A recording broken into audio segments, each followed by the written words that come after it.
ሰባት ሲን አንዴ ክፈትልኝ። ኦኬ ምን ተብሎ የሚጠራው በእንግሊዘኛ ጻፉልኝ። በእንግሊዘኛ ምን ተብሎ የሚጠራው ይሄ ነገር በእንግሊዘኛ ምን ተብሎ የሚጠራው? እንግሊዘኛ ነው። እንግሊዘኛ እኮ ትርጉም እኮ ነው ወገኔ። አይ ፕሊስ ላሳይሽ እኮ ነው። አድምቅልኝ በእንግሊዘኛው አሳያቸው። አታሳየኝ። ለምን ታሳየኛለህ? ይሄ አዲስሽ ነው። ይሄ አዲስሽ ነው።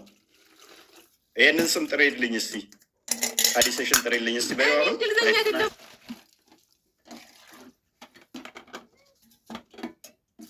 አዲስ የመጣው እኮ በእንግሊዘኛ። ይሄንን በይውስ ችግር የለውም ችግር የለውም። እንደው ይሁን እስኪ እንደው ይሄ ይሁንና እዚህ ጋር አንድ ነገር ልንገርሽ። አንዴ ቆይ ጎንደር ሊቃላ ወደ እግዚአብሔር ጉባኤ የማይገባው ከ10 ትውልድ ድረስ ማለት ነው። ለምንድን ነው ይሄ ነው?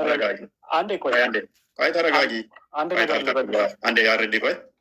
በእስልምና ዲቃላ ገሃነም ነው የሚገባው። በእኛ ግን ዲቃላ ማለት ሁለት የተለያዩ አዳምጪ። ዲቃላ ማለት ከሁለት የተለያዩ ሰዎች የተወለደ ማለት አይደለም። ዲቃላ ማለት ጣዖት አምላኪ ማለት ነው።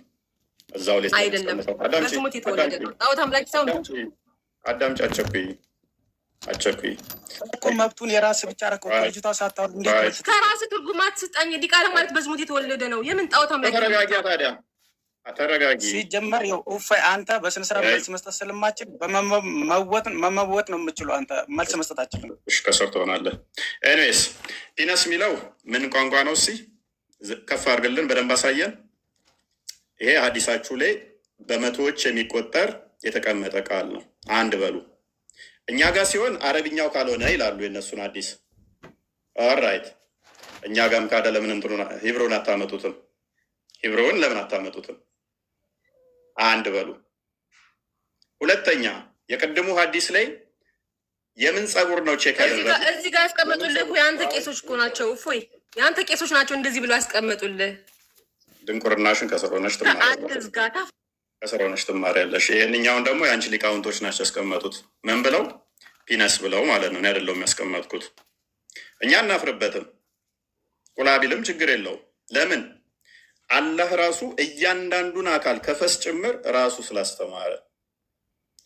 ችግር የሚሆነው መቼ ነው? ለነውር እንደ ሙሐመድ የዘር ፍሬህን ዝም ብለህ የምታዝረከርክበትና ዝም ብለህ ሴት ባየ ቁጥር እንዲህ ግትር እያለብህ ሄደ አናቷ ላይ የምወጣ ከሆነ ሴሰኝነት ነው፣ ቅንዝርና ነው፣ ነውር ነው። የዘር ፍሬህን ወይንም ቁላህን ምቀጠቅጥ የምታኮላሽ ከሆነ ኃጢአት ነው፣ ወንጀል ነው። እንደ ሙሐመድ ግን ሴት ባየህ ቁጥር እንደዚህ ግትር እያለብህ ሄደ አናቷ ላይ የምወጣና እንደ እንስሳ ምሰር ከሆነ ያ ብልትህ ወንጀል ነው እየሰራህበት ያለው። እንደ መሐመድ ሴሰኛና ቅንዝረኛ ከሆንክ በዚህ ብልት በፒነሱ ምክንያት ገሃነም ትገባለህ። ይሄንን ፒነስን የምታኮላሸው የምቀጠቅጠው ለጣዖት ከሆነ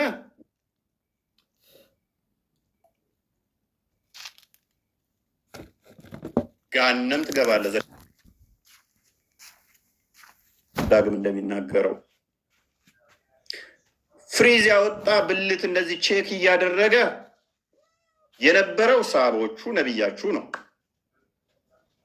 ብልትህን የምቀጠቅጥ የምታኮላሽ ለጣዖት ከሆነ ወደ ጉባኤ አትግባ የተባለው ምሳሌ አርያ መሆን ስለማችል ነው። አገልጋይ መሆን ስለማችል ነው። ለምን? ብልትህን ለጣዖት እየሰዋ እዚህ ጋር ደግሞ የእግዚአብሔርን ቤተ መቅደስ ማገልገል ስለማችል፣ ለሁለት ጌቶች መገዛት ስለማይቻል፣ ብዙ ተባዙ ብሎ እግዚአብሔር የፈጠረልህን ኖ ብለህ ከሷ የእሱን ትእዛዝ ተጣርሰ ብልት ምሰዋ ከሆነ ይሄ ኃጢአትም ወንጀልም ነው። ቁላ የሚለው አሳፍሮ ከሆነ ነብይህ ደግሞ የወንድ ልጅ ቁላ ይጠባ ነበረ። ነብይህ የወንድ ልጅ ቁላ ይጠባ ነበር። ዘከር ነው የሚለው ሊትራሊ ዘከሩን ዘቢቡን ይጠባ ነበረ። መቀጥቀጡ አሳስቦ ከሆነ ሐኪም ቤት እንወስዳችኋለን ኡስታዞቻችሁን ብልታቸው ስለተቀጠቀጠባቸው። ይሄም አልበቃ ብሏችሁ ከሆነ ደግሞ የአባትህን ብልት አይደለም ቁላውን ንከስ ብሎ ተናግሯል። ሙሐመድ አብደላ የአቡ ጣሊብ የልጅ ልጅ ሴሰኛው ቅንዝረኛው ነብይ። እኛ ጋር ያለው ራሳቸውን ለጣዖት የሚሰዉ ከሆነ አገልጋይ መሆን አይችሉም። ፔሬድ። ለምን? እዛ ጋር ለጣዖት ብልትን እየሰዋ እዚህ ጋር አገልጋይ መሆን ስለማችል። አንተ ጋር ያለውስ ነብይ ብልት ይጠባል። ብልት ነው ያልኩ፣ አቀዝቅዤው ቁላ ይጠባል። ቁላ ነብይ ማለት ነው። ሁሌ ይዛችኋት የምትዞሩት የነብያችሁን ገመና ለመሸፈን ነው አይደለ? ነብይ ይጠባል። ዘቢቡን እግሩን ከፍቶ ይጠባል። እግር መካከል የሚገኘው የሚጠባ ምንድን ነው? ዘቢብ ነው። እዚህ ጋር ምናልባት አንድ ነገር መሐመድ የአብደላ ልጅ እዚህ ጋር አንድ ነገር ለመናገር ምናልባት ጎንደር መሪየም ከታች እያዳመጠች ከሆነ ይቅርታ፣ ግን ሰላም አላልኳችሁም። ሰላም ብያለሁ። ከዛ ቃል ጋር በተገናኘ ምናልባት አብዛኞቻችን እድሜያችን ብዙ ትልቅ ያልሆንን ሰዎች ልንሆን እንችላለን። ግን ምናልባት አካባቢያችን እስኪ በአያቶቻችን እድሜ እንኳን ያሉ ሰዎችን በተለይ ደግሞ ከአዲስ አበባ ሳይሆን ከሌላ አካባቢ አማርኛ ተናጋሪ ሆኖ ከሌላ አካባቢ ሆኖ እድሜያቸው ግን ትላልቅ የሆኑ ሰዎችን እስኪ ያንን የሰውነት ክፍል ምን ብለው ነው የሚጠሩት? በቀጥታ ስሙ ነው የሚጠራው። በነገራችን ላይ በድሮ ጊዜ ይሄ ነገር እንደ ብልግና አይደለም የሚታየው። ከጊዜ በኋላ ነው ቃላት እየተለወጡ ይመጣሉ አይደለ? ይዞታቸውን እየተለወጡ ይመጣሉ። በነገራችን ላይ አንድ እንደ ምሳሌ ጌ የሚለው ቃል የእንግሊዝኛው ቃል ጌ እንግዲህ መቼም ማናችንም እናውቃለን አሁን ምን ማለት እንደሆነ። በድሮ ጊዜ ግን ጌ ማለት ደስተኛ ማለት ነው። ሀፒ የሚል ትርጉም የነበረው ቃል ነው። እንግሊዝኛ ቃል እንዴት እንደሚለወጥና እንደሚያድግ ልነግራችሁ ስለፈለግኩኝ ነው። በኋላ ላይ ግን ተቀይሮ ይሄ ጌ የሚለው ቃል ወደ ምን መጣ? ግብረሰዶምን የሚያሳይ ግብረሰዶም ወደ ማለት ተቀይሯል። ስለዚህ አሁን በድሮ ጊዜ አንድ ቃል ሲተረጎም በእንግሊዝኛ ቃል አንድን ሰው ደስተኛ የሚለውን ለመግለጽ ጌ ተብሎ የተገለጸ ቢኖር በኋላ ግን ጊዜውን ወቅቱን በሚደግፍ መልኩ ወቅቱን ባሳየ መልኩ ያ ጌ የሚለው ይቀየርና ሀፒ በሚለው ይቀየራል። ይሄንን ራሳችሁም ደግሞ ጌ ሀፒ ማለት ነው ይላል እንዴ እንዳትሉ ገብታችሁ ራሳችሁን ቼክ ማድረግ የምትችሉት ነገር ነው። ይሄ ችግር የለውም እና ጊዜው ታይቶ ይቀየራል ቃል። አማርኛውም ይሄ በፊት ሲታተም ችግር አልነበረውም። ቃሉ ላይ ምንም ችግር ሰው ቀጥታ የሚጠራበት የሚጠቀምበት ነው። እኔ እንኳን በግሌ ትልልቅ ሰዎች አውቃለሁ ቀጥታ ቃሉን የሚጠሩ ማለት ነው። ምንም ችግር የለውም በድሮ ጊዜ። ከጊዜው ጋር ደግሞ ታይቶ ይቀየራል። አሁን እፎይ ሲል የነበረው ምንድን ነው? ሂብሩ ላይ እንደዛ ነው ወይ? ኖ ሂብሩ ላይ እንደዛ ተብሎ አይደለም የተቀመጠው። አማርኛው ግን ሲተረጎም የተተረጎመበት ሰዓት ላይ ቃሉ በዛ መተርጎም ስለሚችል ችግር አልነበረው። ከዛ ባሻገር ግን ዲቃላ እንትን ምንድን ነው መንግስተ ሰማይ አይገባም የሚለው የእስልምና አስተምህሮ አንዴ ትልቁ ላይ አድርገኝና ሀዲሱን ላስነብባቸው። እፎይ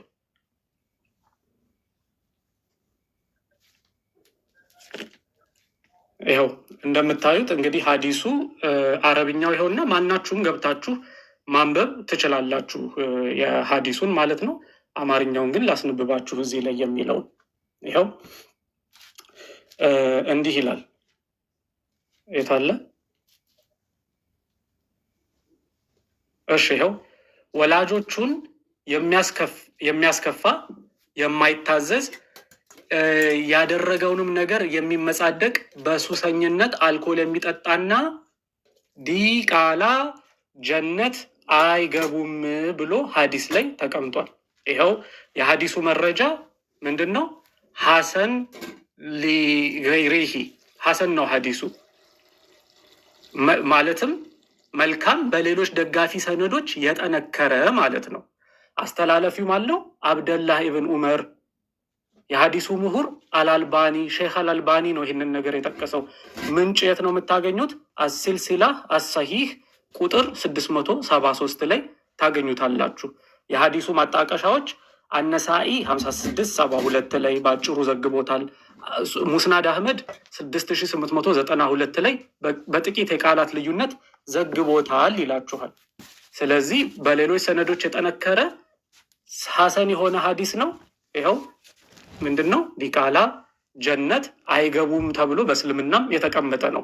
እናንተ ግን መጽሐፍቶቻችሁን ካለማወቅ የተነሳ ክርስትና እኮ እንደዚህ ይላል እያላችሁ ትመጣላችሁ።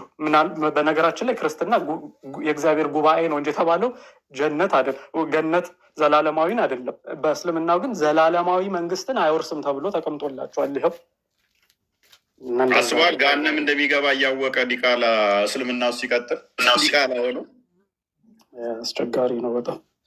ዲቃላ ሆኖ እስልምና ውስጥ ሲቀጥል አስበው። ግን እኛ ጋር ጉባኤ ነው የተባለው። ጉባኤና ገነትን እንኳን መለየት ማይችሉ ከነኝ ጋር እኮ ነው የምንደናቆረው። ሲራጅ እንኳን ደህና መጣ።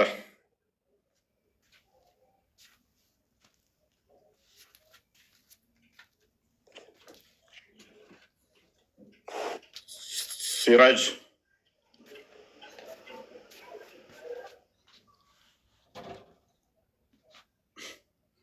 አልተሰማም? እንደኔ ትሰማለህ? ያ በደንብ የራሳችሁን አለማወቃችሁ ዝም ብላችሁ የሰው ላይ አፋችሁን እንድከፍቱ አድርጓችኋል። የጠቀማችሁ ምንድን ነው? አለማወቃችሁ። ኡስታዞቻችሁ ዝም ብለው በማጮህ እንትን ያሉ አስመስለዋችኋል። ብሬን ወሽድ አድርገዋችኋል። ነቢያችሁ ወንድ ዘቢብ እየጠባ ይሂድና አባትን እንትኑን ከስ ቀጥታ ስሙን ጠርቶ እያለ እኛ ጋር ብልቱን ለጣዖት የሚሰዋ ጉባኤ አይግባ አገልጋይ አይሁን ሲባል እንዴት እንዲህ ይባላል? ባይዘ በእስልምና መነቀስም እንትን ማለትም በራሱ ገሃነም ይከታል። ብልትህን ከመቁረጥና አይን ቅንድብ መቀንደብ ገሃነም ይከታል ይላል ሐዲስ አለ። ከመቀደብና ብልትን ከመቁረጥ የቱ ነው የሚከፈው? የአንተ ገሃነም ይከታል ነው የሚለው። የእኔ ጉባኤ ውስጥ መሪ መሆን አይችልም። ምክንያቱም አንድ ካህን ብታደርገው ወይም ደግሞ ካህን ሆኖ እዛ ምራ ቢባል ብልቱን እዛ ጋር ለጣዖት እያረደ እየሰዋ እዚህ ጋር ደግሞ ካህን ነኝ ብሎ ልቀድስ ቢል ለሌሎቹ ጥሩ ምሳሌ መሆን አይችልም። መሰናክል ነው የሚሆነው፣ እንቅፋት ነው የሚሆነው እዛ ጋር ለጣዖት። ይሄ ብሉ ኪዳኑ ነው። ባይዘ በአዲስ ኪዳን አክቹዋሊ ይሄ ይተረጎማል። ዘር በራሱ ዘሩን የሚቆርጥ የሚለው ዘር ማያፈራ በቤተክርስቲያን ውስጥ ሆኖ አባት ሆኖ ዘር ማያፈራ ከሆነ ለቤተክርስቲያን አይጠቅምም። መሪ መሆን አይችልም። ልጆቹ እኛ ዘር ነን አይደለ? ክርስቲያኖች ዘር አባቶች ያንን ምን መሆን አለባቸው? ዘር የሚያፈሩ መሆን አለባቸው። የእግዚአብሔር ልጅነትን ሰዎች ያገኙ ዘንድ የሚጠሩ ልጆች የሚያፈሩ መሆን አለባቸው። ዘር የሚቆርጥ ከሆነ ወደ ክርስትና ሰው እንዳይመጣ የመጣውንም ዘር የሚቆርጥ ከሆነ ይሄ አመራር ሊሆን አይችልም። ይሄ መሪ ሊሆን አይችልም። ይሄ ካህን ሊሆን አይችልም። ይሄ ኤጲስቆጶስ ሊሆን አይችልም። ይሄ ዲያቆን ሊሆን አይችልም። እንደ አዲስ ኪዳን ስንመለከተው አይሆንም።